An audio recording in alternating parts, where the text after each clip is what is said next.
नमस्कार दोस्तों, ये 4बी न्यूज यूट्यूब चैनल पर आपका स्वागत है। उत्तर प्रदेश पंचायत चुनाव को लेकर सबसे बड़ी अपडेट। उत्तर प्रदेश में पंचायत चुनाव कराने से क्यों कतरा रही सरकार? क्या प्रशासकों के भरोसे चलेगा गांव का राज, या हाईकोर्ट की लक्ष्मण रेखा तय करेगी चुनाव तारीख? इलाहाबाद हाईकोर्ट की सख्त चेतावनी और 27 जुलाई की तारीख क्यों बन गई योगी सरकार के लिए सबसे बड़ी परीक्षा? नमस्कार दोस्तों, आप देख रहे हैं उत्तर प्रदेश का सबसे बड़ा न्यूज बुलेटिन। दोस्तों, उत्तर प्रदेश में त्रिस्तरीय पंचायत चुनाव की आहट तेज हो गई, लेकिन ये आहट सरकार के ऐलानों से नहीं बल्कि इलाहाबाद हाईकोर्ट की तीखी टिप्पणियों और कड़े रुख से सुनाई दे रही। ग्राम प्रधानों, ब्लॉक प्रमुखों और जिला पंचायत अध्यक्षों का कार्यकाल खत्म होने के बाद सरकार द्वारा लगातार प्रशासक नियुक्त किए जाने के फैसले को इलाहाबाद हाईकोर्ट में चुनौती दी गई। दोस्तों, 20 जुलाई को न्यायमूर्ति अजीत कुमार और न्यायमूर्ति गरिमा प्रसाद की डबल बेंच में इस मामले की महत्वपूर्ण सुनवाई हुई। कोर्ट ने साफ कर दिया कि ओबीसी आयोग की ढिलाई और चुनाव टालने की रणनीति अब नहीं चलेगी। राजस्थान और हरियाणा हाईकोर्ट के फैसले की नजीर के बाद अब यूपी में भी कानूनी शिकंजा कसता दिख रहा।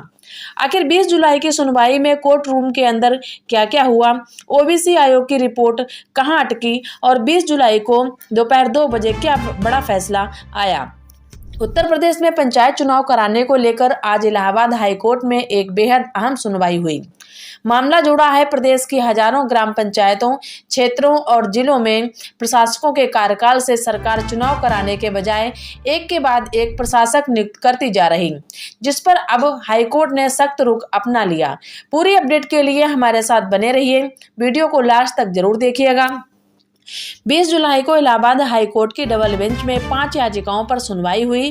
कोर्ट का रुख काफी कड़ा बताया जा रहा। आज सुनवाई के दौरान कुछ निर्देश भी दिए गए। दोस्तों, साफ लगने लगा है कि उत्तर प्रदेश में त्रिस्तरीय पंचायत चुनाव का कार्यक्रम हाईकोर्ट के आदेश के बाद ही तय हो पाएगा। पिछले काफी समय से सरकार का रवैया यही दिख रहा था कि आगामी विधानसभा चुनाव से पहले पंचायत चुनाव कराने के पक्ष में नहीं है। दोस्तों, यही वजह है कि सरकार प्रशासक दर प्रशासक नियुक्ति करती जा रही। प्रधानों का कार्यकाल खत्म हुआ तो उन्हें प्रशासक बना दिया गया। जिला पंचायत अध्यक्षों का कार्यकाल पूरा हुआ, उन्हें भी प्रशासक बना दिया गया। दोस्तों, ब्लॉक प्रमुखों का कार्यकाल खत्म होने पर भी यही फार्मूला दोहराया गया, लेकिन अब प्रशासक नियुक्त करने के इस पूरे फार्मूले को ही इलाहाबाद हाईकोर्ट में चुनौती दे दी गई। राजस्थान का भी एक उदाहरण दिया जा रहा है, जहां बीजेपी सरकार ने प्रधानों को प्रशासक बनाया हुआ था, लेकिन वहां हाईकोर्ट ने चुनाव के लिए एक तय समय सीमा घोषित कर दी। क्या यूपी में भी ऐसा ही रुख दिख सकता है? दोस्तों, राजस्थान में काफी समय से पंचायत और निकाय चुनाव अटके हुए थे, वहां भी यही फार्मूला लागू किया गया था, लेकिन राजस्थान हाईकोर्ट ने सख्त कदम उठाते हुए 15 नवंबर तक की अंतिम सीमा तय कर दी, यानी सरकार के लिए एक कानूनी लक्ष्मण रेखा खींच दी। अब जब राजस्थान में हाईकोर्ट का सख्त आदेश आ गया तो उत्तर प्रदेश में भी सभी की निगाहें इलाहाबाद हाईकोर्ट पर टिक गईं। दोस्तों, न्यायमूर्ति अजीत कुमार और न्यायमूर्ति गरिमा प्रसाद की डबल बेंच में दशरथ यादव, एडवोकेट इम्तियाज हुसैन, हेमचंद, अनिल कुमार और अकबर अंसारी की याचिकाओं पर विधिवत सुनवाई हुई। कोर्ट में निर्वाचन आयोग के वरिष्ठ अधिवक्ता तरुण अग्रवाल ने भी आयोग का पक्ष रखा। सबसे बड़ा पेंच तो ओबीसी आरक्षण और ओबीसी आयोग की रिपोर्ट को लेकर फंसा हुआ है। आयोग का गठन कब हुआ और उसकी मौजूदा स्थिति क्या थी? यही नहीं, इस पूरे मामले की सबसे बड़ी कड़ी है सुप्रीम कोर्ट के दिशा निर्देशों के तहत पंचायत चुनाव में आरक्षण तय करने के लिए ट्रिपल टेस्ट का फार्मूला लागू होना जरूरी है। इसके लिए 5 सदस्यीय पिछड़ा वर्ग आयोग का गठन किया गया। इस आयोग को 6 महीने का समय दिया गया ताकि वो प्रदेश के सभी 75 जिलों का दौरा करे, आपत्तियां ले और अपनी रिपोर्ट शासन को सौंपे। लेकिन हकीकत यह है कि गठन के 2 महीने बीत जाने के बाद भी आयोग सिर्फ 11 जिलों का दौरा ही कर पाया। जाहिर सी बात है कि जब 75 जिलों में से केवल 11 जिलों का काम पूरा हुआ तो पूरी रिपोर्ट आने में महीनों का समय लगेगा। इसी ढिलाई को लेकर हाईकोर्ट बेहद सख्त नजर आ रहा और आयोग से उसकी प्रोग्रेस रिपोर्ट मांग ली। दोस्तों, कोर्ट अगली सुनवाई कब करने जा रहा और क्या 2021 के आरक्षण फार्मूले पर भी कोई बात हुई?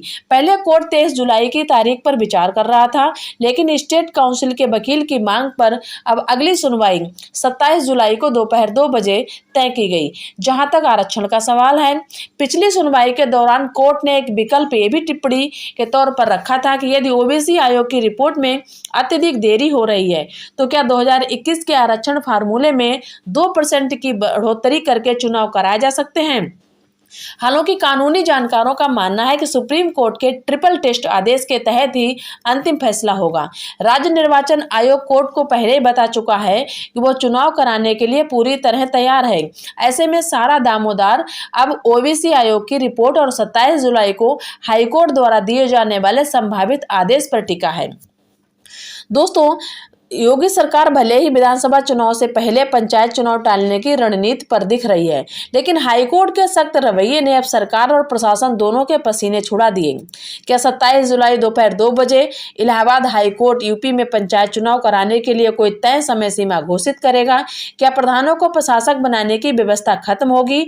पल पल की सबसे बड़ी अपडेट हमारे साथ। जय हिंद।